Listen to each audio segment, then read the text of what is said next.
வணக்கம். நான் ஹோமியோபதி மருத்துவர் டாக்டர் ஜெயப்பிரியா.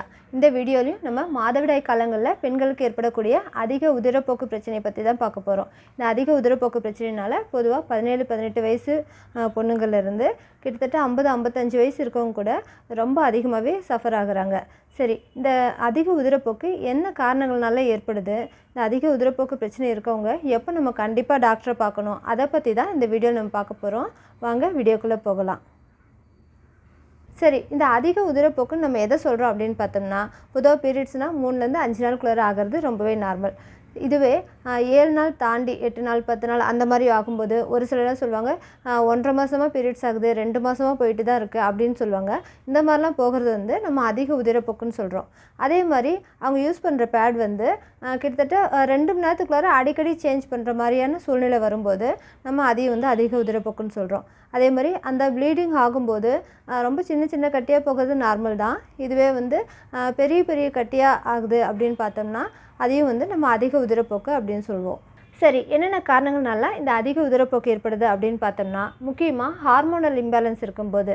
இந்த ஹார்மோனல் இம்பேலன்ஸ் எப்போ வருது அப்படின்னு பார்த்தோம்னா, மாதவிடாய் நிற்கிற காலங்களில், ப்ரீ மெனோபாசல் டைமில், நீர்க்கட்டிகள் இருக்கும்போது, பிசிஓடி பிரச்சனை இருக்கவங்களுக்கு, உடற்பருமன் ரொம்ப அதிகமாக இருக்கவங்களுக்கு, இவங்களுக்குலாம் இந்த ஈஸ்ட்ரோஜன் ப்ரொஜெஸ்ட்ரான் இந்த ஹார்மோன் இம்பேலன்ஸ் ஆகிறதுனால இது கர்ப்பப்பையோட உள்பக்க சுவர்களில் இருக்கக்கூடிய எண்டோமெட்ரியம் அதிக க்ரோத்தாக காரணமாகி அதுவே அதிக உதிரப்போக்கு ஏற்பட காரணமாகுது.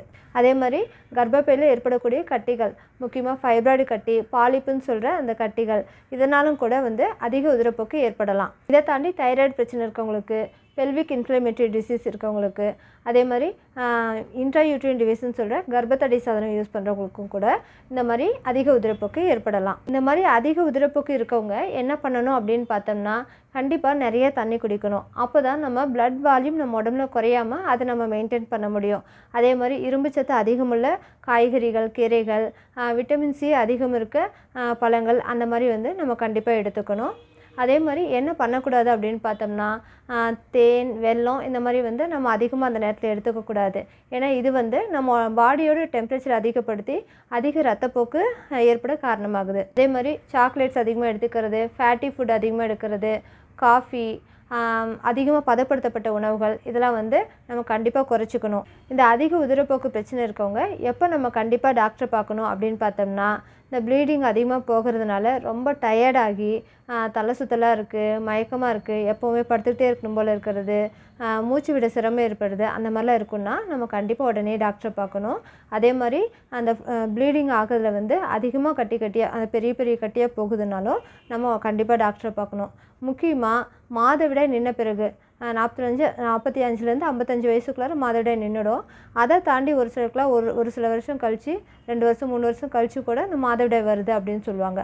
அந்த மாதிரிலாம் ப்ளீடிங் ஆக ஆரம்பிக்குதுன்னா கண்டிப்பாக நம்ம டாக்டரை பார்க்கணும். இந்த அதிக உதிரப்போக்கு பிரச்சனையிலையும் அதே மாதிரி ரொம்ப ரத்தம் கட்டி கட்டியாக போகிற அந்த கண்டிஷன்லையும் ஹோமியோபதி மெடிசன்ஸ் ரொம்ப அற்புதமாக நமக்கு ஹெல்ப் பண்ணும்.